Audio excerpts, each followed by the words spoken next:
I've been waiting for you. And I've been waiting for a decent Terminator sequel since 1991. Is this it? Let's peep this out.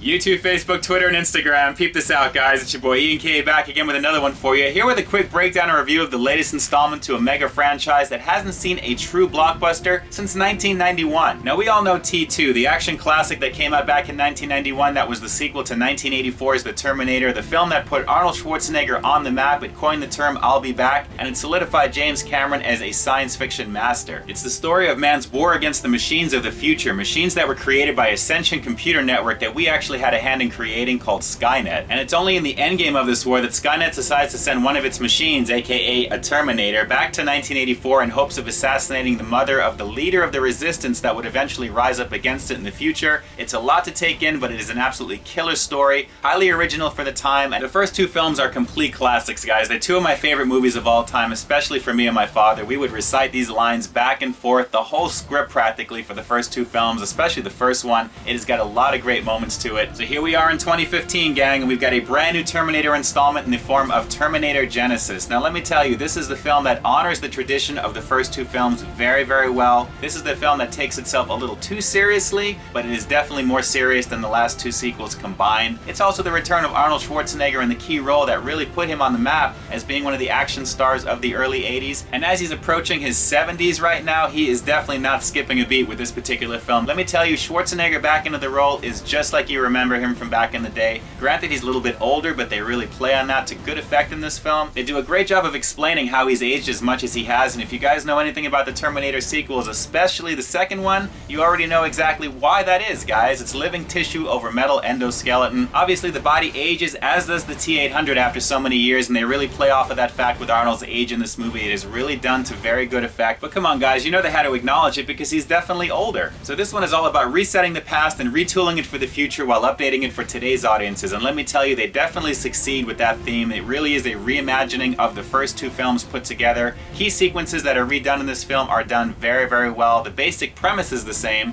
Reese, spoiler alert, John Connor, the leader of the human resistance father, who he doesn't realize he is his father, is sent back to 1984 to protect Sarah Connor, who's been targeted for termination. It's only when he arrives on scene in 1984 that things are definitely different from what he was expecting for him as well as the viewer, and let me just tell you guys, it is a very different film from that moment on. A very key sequence in the beginning occurs and changes the course of everything from that point forward. From that point on, guys, it feels very fresh, very different, very similar in theme, but not before showcasing some of the key sequences from the very first movie to really get you into it. And let me tell you, it was very fun to see a lot of the interactions of the original movie replayed out and redone, updated, especially with the new Arnold versus the old. A very, very great sequence, and one that took well over a year to produce from what I was reading. It definitely showcases the attention to detail that these writers had for the original films. As they've said in interviews, it is a very fun film, very high octane, and definitely for summer popcorn movie entertainment, a blast of a film to check out, and one that definitely is going to resonate with a lot of Terminator fans. It's an awesome showcase of franchise love for this universe, guys. The writers really pulled out a lot of the key sequences from the first movie especially and recreated them very, very well. There's a lot of callbacks to those original movies, a lot of the dialogue you're going to remember, a lot of the key set pieces you're going to remember. Very, very well done. So as much as I enjoy this film for what it was, guys, it is a very fun summer action film. There is definitely something that jumped out at me throughout this film, and it really kind of bugged me the more I thought about it. It's the fact that I think the lead characters are just a little miscast. Now, first off, let me just say nothing against Emilia Clarke. I think she is amazing on Game of Thrones, but in this movie, definitely not in the character of Sarah Connor. I am sorry, I wasn't feeling that intensity. We're supposed to be getting a mix of Sarah Connor from T2 and a little bit of the first movie, but mostly T2. She did not embody that character as much as I thought she was going to.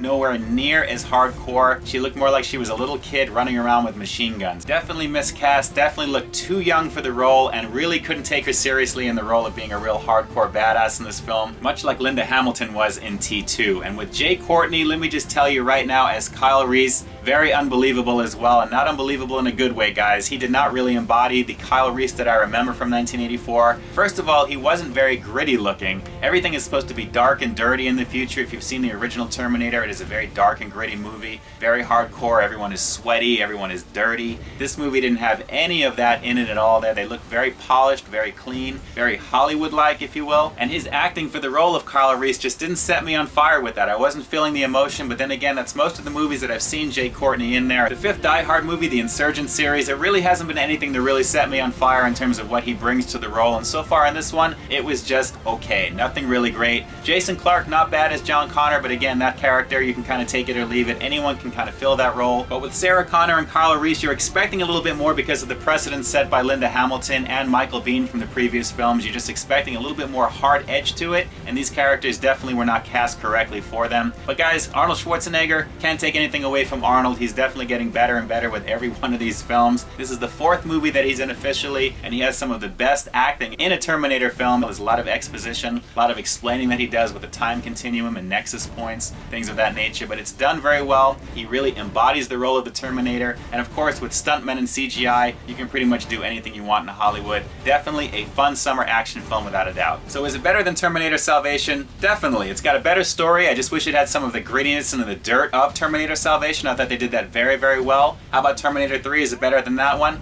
Absolutely it's better than that one. Terminator 3, in my opinion, is probably the biggest joke in the whole franchise. It definitely didn't take itself seriously. There was way too much comedy in that film, and it really was not really a solid film overall. I love the bleak ending of it because it really foreshadowed what was coming, but overall, a very, very forgettable film. T2 is the high water benchmark, honestly, guys, in terms of action classics. It is definitely not better than T2, and it's definitely not better than Part 1, so it fits very squarely in the middle. It's a definite love letter to Part 1 and 2, and that is exactly where it falls. It really is very well done for that reason, and also it is just a very fun popcorn film. So guys, on that bomb sexy for your eyeball scale of 1 to 10, I'd have to give the latest installment of the Terminator franchise, Terminator Genisys, a very solid 8.2 out of 10. It's a very fun summer film with very familiar characters. Just don't go into it expecting performances that are going to be off the wall like Part 1 and Part 2. They're nowhere near as hardcore, but it is a lot of fun to watch, a lot of great set pieces, a lot of great ideas, a lot of great retoolings coming for the future. Hopefully they'll continue with Parts 2 and 3 as planned, and maybe they'll answer a few lingering questions like how did they send a Terminator back to 1973 to try and assassinate Sarah Connor as a little kid when they supposedly first sent the Terminator back in 1984?